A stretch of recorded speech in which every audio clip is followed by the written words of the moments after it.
Now at 10, a fatal crash in Barton County. Also, Joplin History Mineral Museum hosted its 24th annual Fallen Rock Gym Show. And the Missouri-Kansas Drag Race Club has a reunion. The 4 states' most watched news starts now. Good evening and thank you for joining us. This is your KOAM News at 10. I'm Jalen Banks. Unfortunately, just before 2 a.m. this morning, reports of a crash alongside State Route V near 40th alerted Barton County E911. A Barton County deputy arrived first, locating the crash about 10 miles northwest of Lamar. Missouri State Highway Patrol were notified. On scene, we learned it was a single vehicle crash with 3 occupants. The driver, Benjamin Harrington, of 18 years old, of Lamar, was killed. His next of kin was notified. The 2 passengers were teens from Lamar. One female, who was 16, suffered serious injuries, and she was transported air evac to Mercy Springfield. Joplin History and Mineral Museum hosted its 24th annual Fall Rock and Gem Show. Dozens of mineral rocks were on display and for sale. Entry is free for visitors wanting to learn more about minerals and Joplin's historic ties to gems. The entire reason that Joplin exists is because of the minerals that were found here in the ground. So we actually have some specimens that are local here, but we also have people who come from all over the area to show their wares, their minerals, and talk about rocks. The Joplin History and Mineral Museum is planning a rock and gem show in spring 2023. St. Philip's Church in Joplin is blessing local pets in celebration of St. Francis of Assisi, the patron saint of animals. Believers and non-believers are welcome to bring their furry friends to get blessed at the church. Participants value blessing their pets because they are a part of the family as well. Okay, well, we brought them to be blessed because they're our children. We weren't able to have any children, so they are our babies. And so we feel as though that they need blessings every day just like we receive from God. St. Philip's Church is planning other blessing gatherings for this month. All along Florida's Gulf Coast, rescue crews are out looking for people who decided to ride out in Hurricane Ian. The Category 4 storm obliterated entire communities, killing at least 80 people in Florida alone. Chris Hoffman has the latest from Northport. Anyone home? Search and rescue! Calls for help are being answered on Florida's Sanibel Island. Your son sent us. We're a rescue organization. Rescue crews are going door to door, finding people like Betty Reynolds, who's lived here for 47 years and has seen her fair share of hurricanes. I didn't stay for Charlie or Irma, and I had no damage. And I just didn't believe that there'd be storm surge. Just north of Sanibel, the Coast Guard is leading a mass rescue on Pine Island, Florida's largest barrier island. Its bridge to the mainland destroyed. I should have left. I shouldn't have stayed. We watched boats, houses, we watched everything just go flying by. We've lost so much at this point. Federal officials say more than 1,000 people have been rescued from flooded areas along Florida's southwestern coast. 5,400 National Guard members are supporting relief effort, including clearing the roads in Fort Myers Beach. The mayor of Fort Myers defended the timing of the mandatory evacuation orders given by Lee County officials a day later than other counties in the area. Warnings for hurricane season start in June, and so there's a degree of personal responsibility here. The thing is that a certain percentage of people will not heed the warnings regardless. I'm here on the mainland in Northport, Florida, more than 25 miles from where Hurricane Ian came ashore on Wednesday, and people are still being evacuated from flooded communities.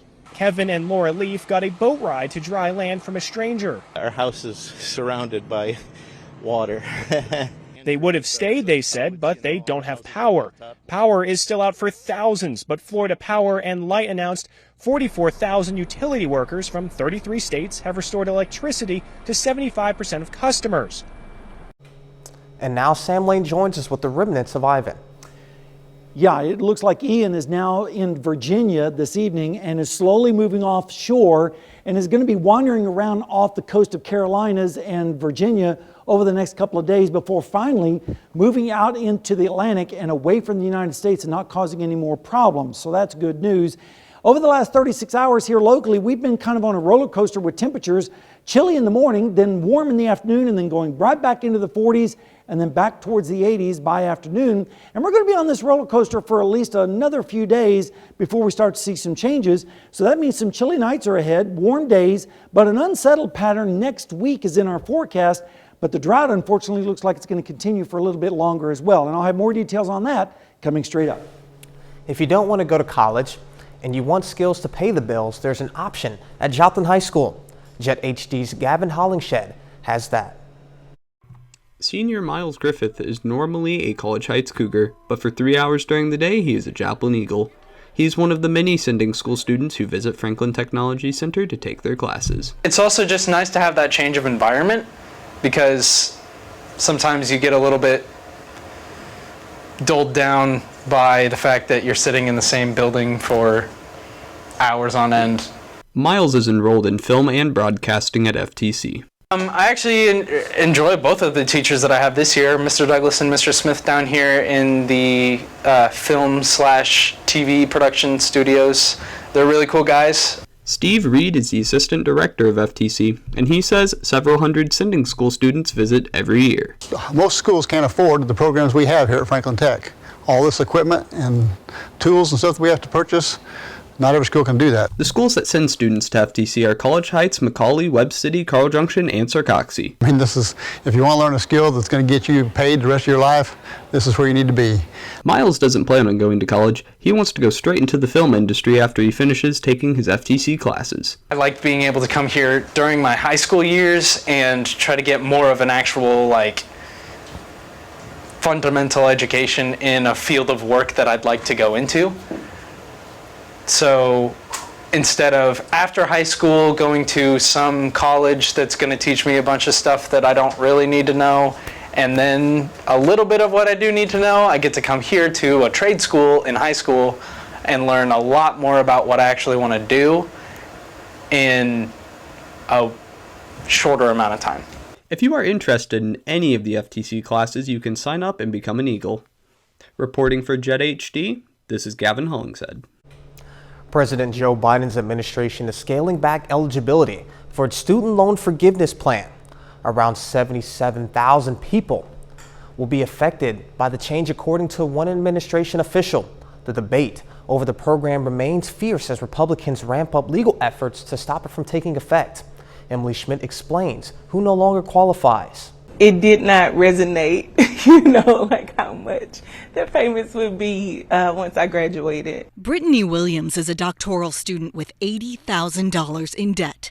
She's one of thousands waiting for President Joe Biden's administration to roll out the first wave of student loan forgiveness next month. There's more work to be done. But instead of doing more, the administration is actually scaling back eligibility. Borrowers whose federal student loans are guaranteed by the government but held by private lenders will no longer qualify. Good morning. The scale back announced the same day 6 Republican-led states sued President Joe Biden in an effort to block the ban. In reality, the president's actions violate the law and are beyond his authority. The White House continues to argue that its student loan forgiveness plan is legal prior to the changes. The Congressional Budget Office released a very rough estimate stating Biden's plan could cost the government $400 billion. Our nation's finances are less secure because of the student loan bailout. For Williams, debt forgiveness presents a chance to put money back in the economy. We're postponing marriages. We're postponing, having children. We're postponing owning our own homes because the weight of the student loan debt is just so much. We now take time to honor tonight's four-state hero. Army Specialist Bill Witt, a Webb City, Missouri native, served in the Army in the early 2000s. Specialist Witt earned 2 Army Achievement Medals and 1 Humanitarian Service Medal. To Army Specialist Bill Witt, we thank you, our four-state hero. Up next, the latest on Ukraine and NATO. Today, the heads of 9 NATO members backed the path to membership for Ukraine to join the Western Alliance. It comes on the heels of another major victory for Ukrainian forces. CBS's Charlie D'Agata is in Ukraine with more. A day after Ukrainian forces swept into the key town of Lyman in eastern Ukraine, President Volodymyr Zelensky announced in a video address, "Lyman is cleared fully. Thank you to our militaries, our warriors." He vowed that his warriors would recapture more territory in the coming days, saying there will be more Ukrainian flags flying in Donbass this week. Победа будет за нами! The same region President Putin laid claim to on Friday in his illegal annexation of 4 territories in Ukraine. Yet, since that moment, he's only given up more ground. Russia's Ministry of Defense, forced to concede its troops, withdrew from Lyman in order to avoid being surrounded. It has served as an important logistics hub for Russian troops who have held onto it for months. U.S. Defense Secretary Austin Lloyd calling it a significant loss. Lyman sits astride the supply lines of the Russians. So this presents sort of a dilemma for the Russians going forward. But as Russian troops reposition, the Defense Ministry released this video claiming to show multiple rocket launchers firing on the battlefield. And these images parading apparently well-equipped new recruits running drills before they're sent to fight on the front lines. To defend the region Putin now calls his own against Ukrainian forces determined to claw every inch of it back. We were among the last to visit the town of Lyman just days before it fell to the Russians in the spring. Recapturing it is a major victory, but as far as Putin is concerned, that's now an attack on Russian soil. Charlie Daggett, CBS News, Dnipro, Ukraine. Later, we take a look at what was hot in the theaters this weekend. And I'll be back with your forecast, which includes some dry air as well as a chance of rain as well. So you'll want to stay tuned for that. We'll be right back.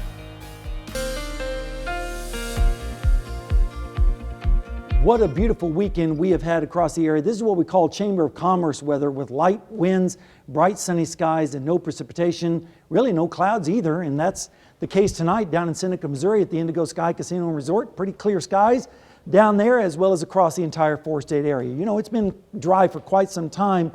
And we also had some dry air today too, and that allowed temperatures to warm up into the mid-80s. 85 in the Ville, 84 in Parsons, 85 in Chanute, 81 in Garnett. Here in Joplin, we got into the lower 80s as well. A little bit cooler off to the east in Monette and Cassville, where they topped out at 79 degrees this afternoon. And temperatures are falling now pretty nicely. This almanac, 83 was the high, low was 45. The records were 37 and 93. Normal for this time of year is 76 and 53, so we were a little bit above normal on the high temperatures. Radar, I don't even know why I show this. There's nothing really on it. We do have some storms, though, way off to the west in the Rocky Mountains, though, moving across Colorado, even some severe weather, believe it or not, in west central Colorado this evening and also southeastern Utah.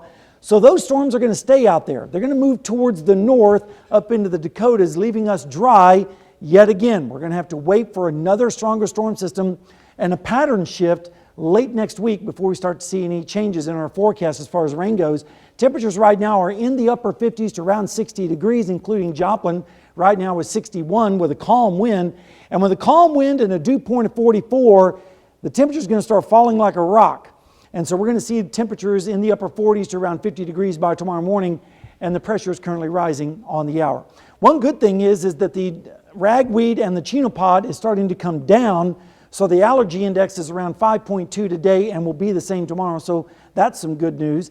Tonight's lows are going to be in the upper 40s to right around 50 degrees across our area with easterly winds. And then as we go through Monday afternoon, we're going to see temperatures rising once again into the mid-80s. 86 in Coffeyville, 87 in Nowata, 83 here in Joplin, thereabouts, and lower 80s off towards the east in Osceola with around 80.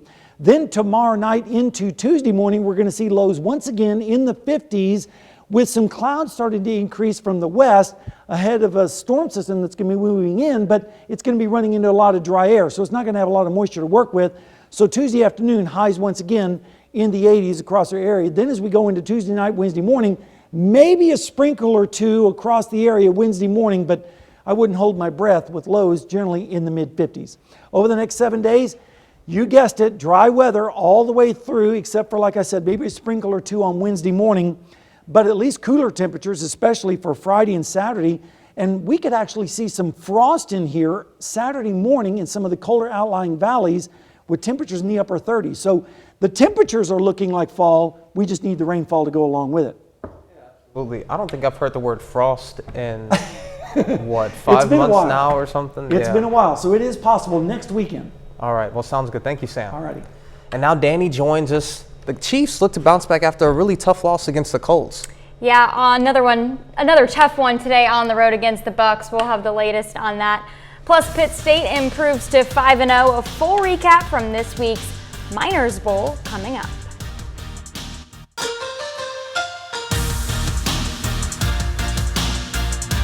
Two 2-1 teams meet today for a big primetime matchup. Patrick Mahomes and the Chiefs are in Tampa Bay, taking on Tom Brady and the Bucs. Both teams suffered their first loss of the season last week. Chiefs currently leading this one 41-31 in the fourth quarter. Clyde Edwards-Helaire has 2 touchdowns. Pittsburgh State dominated Missouri Southern on Saturday 38-9. The Gorillas have now won the last 8 games against the Lions. The 10th-ranked Pittsburgh State Gorillas came ready to play on Saturday against rival Missouri Southern. We dominated like we needed to. That's what we came out and we dominated. Pitt State forced a 3-and-out to start the game, and then Chad Dodson Jr. led a 4-play touchdown drive to put the Gorillas on the board early. They had a couple plays early, and I think that kind of got us on our heels, and we never were able to quite stop the momentum. There was a wave, and they rode that thing, and we just kind of got knocked over by it. Dodson Jr. finished the game with 201 passing yards and 3 scores, while defensive lineman Zeke Wall recorded his first collegiate touchdown. Oh, I know he was living it up. Yeah, I always love seeing a big guy score a touchdown. So to see 99 punch that thing in, that was great. That man, he deserves the world, man. To see him get in there, he deserves every bit that he gets. Defensively, Pitt State suffocated Missouri Southern and kept them out of the end zone the entire game. We knew they wanted to establish the run. They have a good running back. He was averaging, I think, 100 yards per game, and that was kind of the moment that we look ourselves in the mirror as a front seven. Is like, we're going to be tested, and I thought we did. We answered well. I don't think they gave up very many big plays, if any. Well, our guys are stopping the run, too, and when you make somebody one-dimensional, that's a long afternoon on offense. Pitt State improves to 5-0 with the win. They have a big test ahead when Northwest comes to town next Saturday.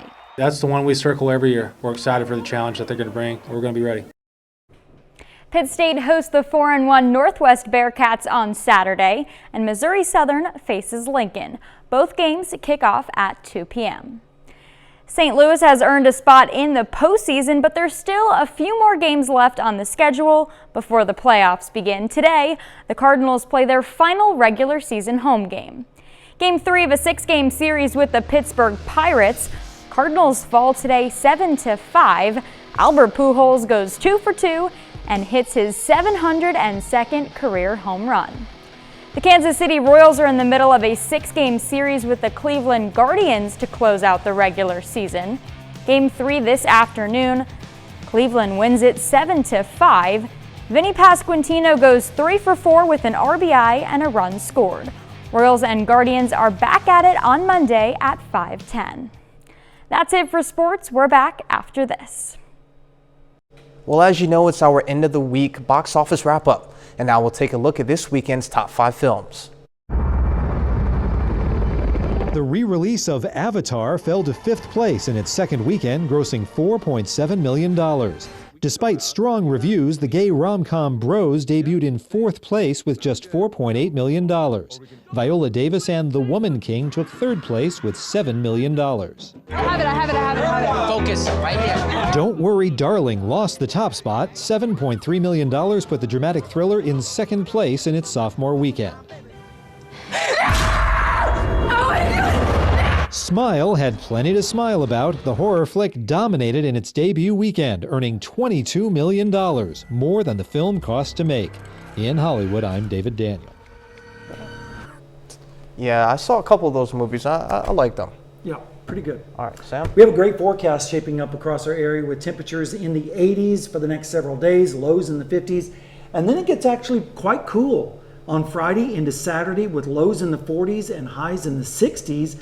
And in the extended, we're looking at temperatures also remaining in the 70s with chances of rain starting to come back in on Tuesday and Wednesday. But at this point, only a 20 to 30% chance.